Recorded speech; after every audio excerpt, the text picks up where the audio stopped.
on DC News Now. It's sunny now, but clouds could move in tonight. Meteorologist Damon Matson tracking it all and when you could see some rain. A Northeast DC elementary school invaded by raccoons. How crews are working to get rid of them and the concern from parents. The data is out. Prices, they are up. How your local lunch joints are handling it. And it's not often you get to say, welcome back to planet Earth. And astronauts from Artemis 2 back on Earth. Today on Capitol Hill, they're being honored for their historic mission. The lawmakers recognizing their strides in space exploration.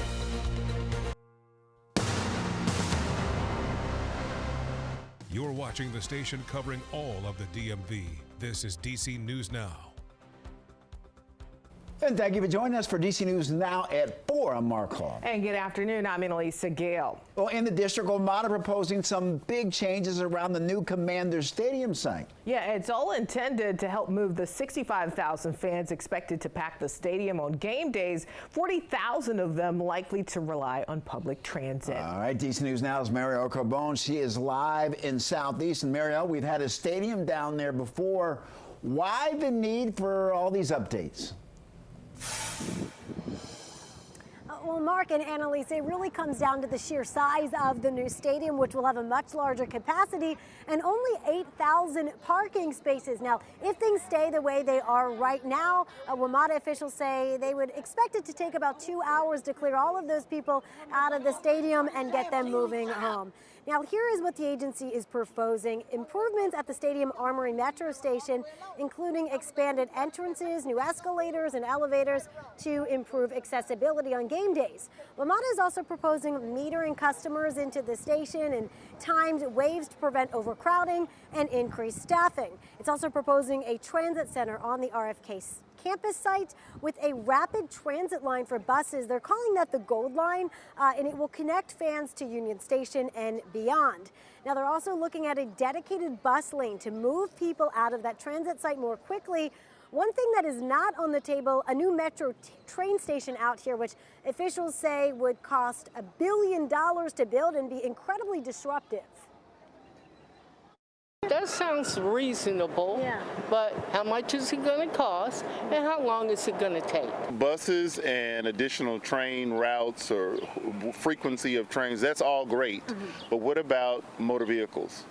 What about pedestrians walking up and down the street? So that's just one aspect. What about all the other things that we need to be concerned about in the area?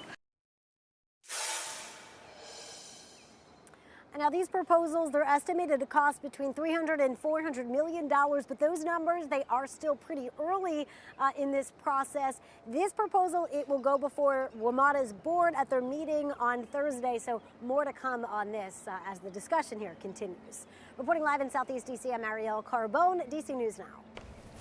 All right, Marielle, thank you. New today, the Justice Department announcing criminal charges against 2 shipping companies related to the deadly container ship crash that brought down the Francis Scott Key Bridge in Baltimore 2 years ago. Yeah, Synergy Marine out of Singapore and Synergy Maritime in India now facing charges of conspiracy, obstruction, and making false statements. The ship's technical superintendent is also named there. Federal investigators say the company faked safety inspections and certifications for the vessel called Dali.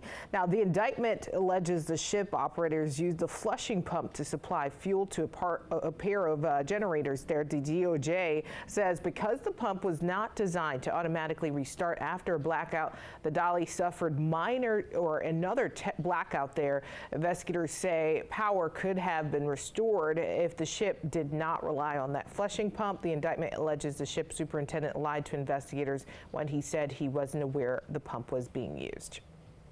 They forged safety inspections and certifications. The altered skyline is a constant reminder of this tragedy. Yeah, the March 2024 collision killing 6 highway workers and leading to the collapse of that bridge. It still hasn't been rebuilt, and it's estimated to cost billions to repair. Both the DOJ and the state of Maryland previously reached settlements with the Dali's owners and operators. All right, let's head over to meteorologist Damon Matson with the first look at the forecast. Damon, a nice day today, and we know that a summer-like warm-up is coming real soon. I hope you have something else to say. Or I didn't mean to do your whole job. But Mark just wants to give the whole forecast. I like this. I like what's coming. Oh, it's going to be great. Annalisa, too, I feel like you like that sunshine. Oh, yes, Mark memorized your entire forecast. That's how good it is. All right. I love that. And yeah, hey, things have been a lot better out there today. Now, to start, it was a little bit of a chilly one, to say the least. All of that clear sky that we've been enjoying today, it was around last night as well, and that led to quite a drop in those temperatures. We started the day in the mid-40s inside the Beltway, but several locations to the west dropped easily into the 30s. So yeah, very brisk, but that plentiful sunshine made a difference this afternoon. And even this morning, look at this. We have rebounded easily into the lower 70s across much of the area. Kaiser and Cumberland even are in the mid-70s, and DC not too far off, but on the slightly cooler side of the pack at 69 degrees at this hour. So it is going to continue to be a downright beautiful end to the day. We'll keep these comfortable temperatures in place with a very clear sky, but as we head into the night, cloud cover is going to start to increase once again. Now that's going to keep our temperatures a little bit warmer than last night, mostly in the 50s, but it's a sign of the next storm system, the next round of unsettled weather that will be knocking on the door as we head into the day on Wednesday. When should we be ready for some soggy conditions, and are we still looking at the threat of a few thunderstorms tomorrow? We'll have a full look at your forecast coming up here in just a bit. All right, Damon, thank you. In the district, police are investigating after a woman was found shot to death in a home. When police arrived at the home on Congress Street in Southeast around 6 this morning, again, that woman was pronounced dead at the scene. If you have any information about this incident, you're asked to contact DC Police. Also in the district now, workers are surveying the site proposed for President Donald Trump's triumphal arch there.